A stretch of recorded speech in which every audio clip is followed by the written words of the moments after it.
Você precisa combater de uma vez por todas o assédio moral e assédio sexual na sua empresa.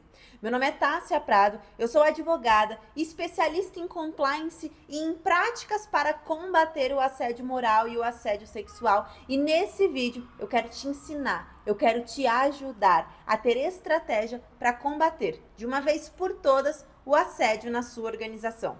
Primeiro ponto que eu quero trazer aqui para você, depois de já ter treinado mais de 100 empresas, é que quando nós tratamos de equipe, nós precisamos entender e reconhecer que a equipe, que os colaboradores, os empregados, o pessoal é o principal ativo da sua empresa, da sua organização. Tássia, então como eu faço para que eles possam produzir cada vez mais? Você precisa ter estratégia para gerir pessoas. Então, a gestão de pessoas, ela é importantíssima para o sucesso da sua organização.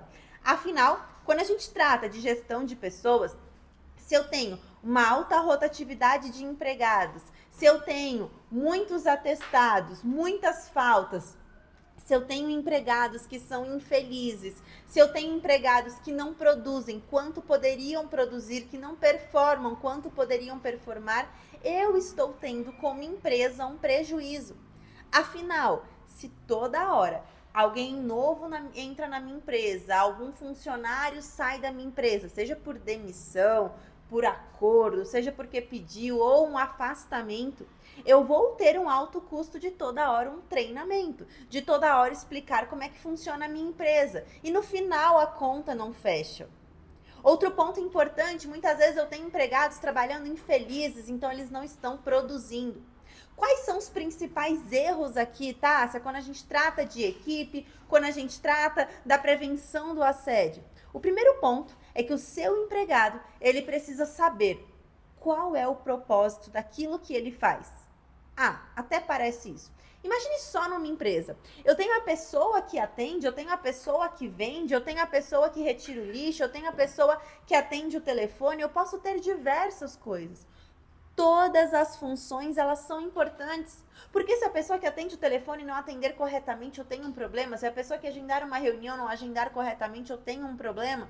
E na minha cadeia, no meu fluxo empresarial, todos são importantes. Será que o seu empregado, ele sabe disso? Ou ele acha que a função dele não é importante, ele nem sabe para que serve, ele nem sabe qual a diferença que faz na empresa? Muitas vezes a gente ouve e a gente fala, os meus empregados não vestem a camisa da minha empresa. E uma coisa que eu sempre trato com os meus clientes, será que o seu empregado, ele está recebendo essa camisa para ele vestir? Em que condições? É uma camisa que serve nele? Porque de verdade, imagine só que você recebe uma camisa de presente, limpa, o seu número, que te deixa uma pessoa maravilhosa, que tá cheirosa, que tá novinha. Ou aquela camiseta que tá apertada ou larga demais, que tá furada, manchada, suja. Você não vai querer vestir. Então, em que condições está a camisa que você entrega para o seu empregado? Será que ele sabe que a função dele é importante? Será que ele é bem tratado na empresa? Outro ponto importante, cobrança de metas. Ah, lá vai lá uma advogada trabalhista falar que não pode cobrar metas. Que mentira, é claro que você pode cobrar metas. Mas o grande insight que eu quero deixar aqui é como você está cobrando metas. Você está cobrando metas possíveis? Então a sua equipe, a sua organização, seu RH, a sua autogestão sabe como estipular metas? Porque eu preciso estipular metas que sejam possíveis. Após estipular metas que são possíveis, eu preciso de estratégia para cobrar essas metas.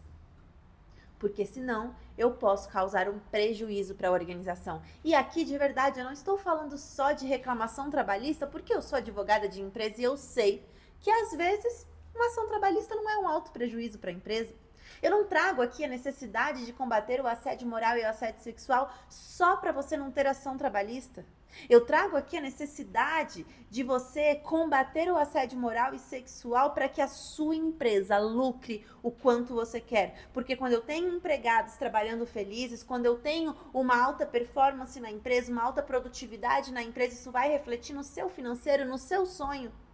Você não criou essa empresa por qualquer motivo. Você tem um propósito, então eu quero te ensinar Se você cuida da sua equipe, se você sabe gerir a equipe, você consegue tirar o melhor dessa equipe. Empregados felizes produzem muito mais. Então, a gestão de pessoas é essencial. Então, a gente já entendeu que precisa tomar cuidado com estipular as metas. Outro ponto que eu preciso ter cuidado são com as brincadeiras, com os grupos de WhatsApp, por exemplo. Ah, pronto, agora nenhuma brincadeira porque tudo é assédio. Espera, nem tudo é assédio. Eu posso ter brincadeiras dentro da empresa, mas existe um limite. Até que ponto o outro ele se sente confortável? Até que ponto essa brincadeira é saudável?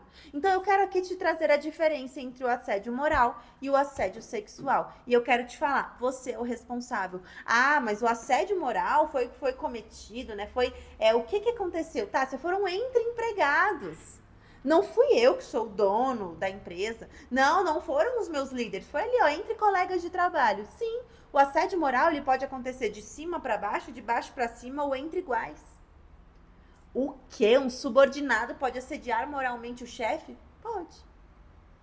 O chefe pode assediar o subordinado? Pode. Colegas da mesma hierarquia podem assediar? Pode. E a responsabilidade é de quem? É sua, da empresa. O impacto vai ser na sua empresa. Então, você tem que ter uma medida para isso. Quais são as medidas? Você vai ter políticas internas, você vai ter treinamento corporativo, você vai ter uma gestão de riscos. E eu já quero te deixar o principal insight que eu trago aqui hoje. Algo que eu falo diariamente para os meus clientes. Empresa que não faz gestão de riscos certamente precisará de uma gestão de crise. Eu posso te falar, a gestão de crise, ela sai muito mais cara.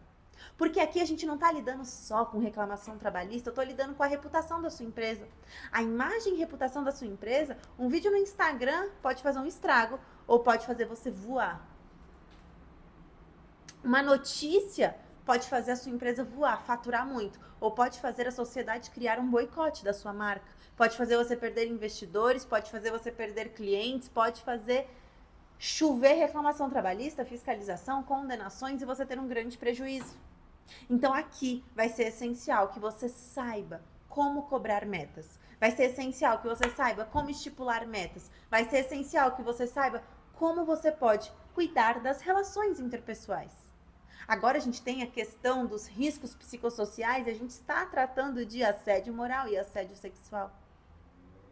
A exposição vexatória de um empregado, cuidado, às vezes a gente vê algumas coisas legais em livros, em empresas fora do Brasil, a gente tem que lidar com empresas do Brasil. A nossa legislação, a nossa jurisprudência. E eu não estou aqui tratando de, nada pode mais, agora tudo é mimimi. Não é nada disso. Eu quero que você tenha estratégia para você ter o seu empregado performando, feliz, você lucrando e você também podendo ajudar esse empregado. Eu sei que você quer lucrar, só que eu quero te ajudar a ter estratégia para lucrar. Você vai implementar na sua empresa uma matriz de treinamento corporativo e você vai ministrar treinamentos corporativos de assédio moral, assédio sexual e cobrança de metas para alta gestão e liderança. No treinamento de assédio moral e sexual, por exemplo, o que eu faço com os meus clientes? Eu divido. Eu tenho um treinamento para toda a organização e um treinamento para alta liderança e RH. Isso é muito importante. Não se esqueçam dos entregáveis. Treinamento corporativo não é palestrinha. Se alguém te oferecer palestrinha, corre.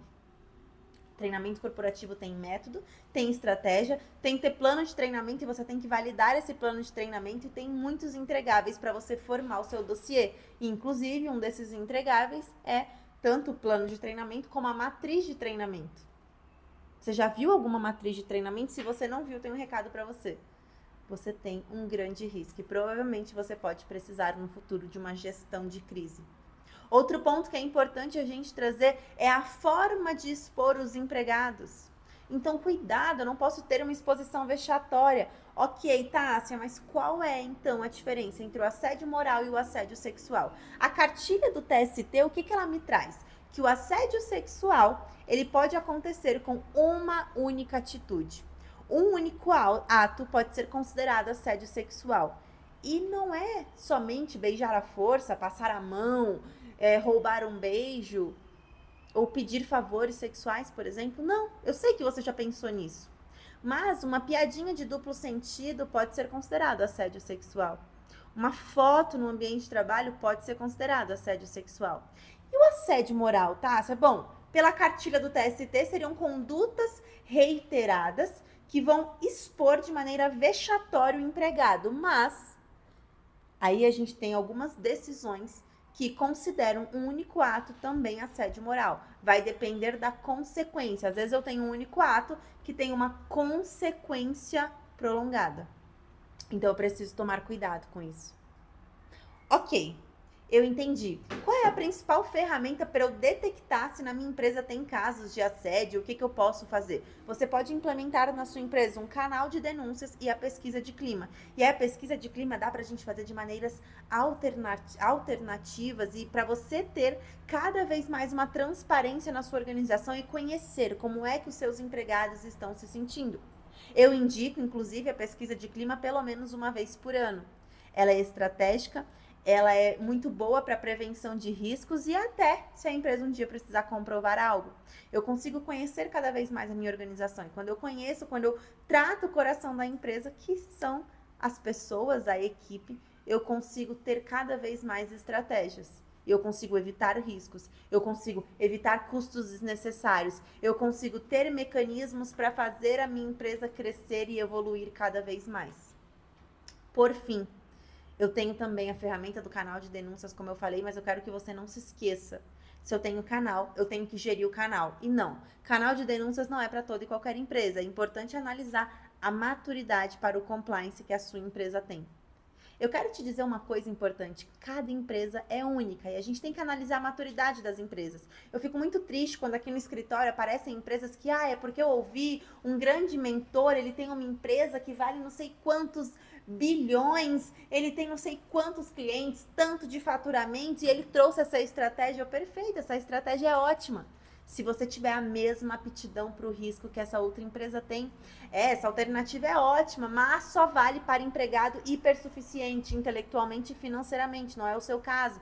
Então eu preciso analisar a estratégia olhando para a peculiaridade da sua organização. Cuidado com seguir modelo ou o que o outro fez. Verifique se isso cabe na sua empresa, na sua realidade. E por fim, que possamos juntos nos unir para combater o assédio moral e sexual. Porque se eu consigo combater cada vez mais o assédio moral e o assédio sexual, eu tenho empresas mais saudáveis, empresas mais lucrativas, empregados mais felizes e, consequentemente, uma sociedade muito melhor. O que você precisar, você pode contar comigo. Inclusive, eu quero te falar uma coisa. Eu ministro treinamentos corporativos em empresas e eu vou deixar aqui na legenda um link para você ver os treinamentos corporativos que eu posso ministrar na sua organização.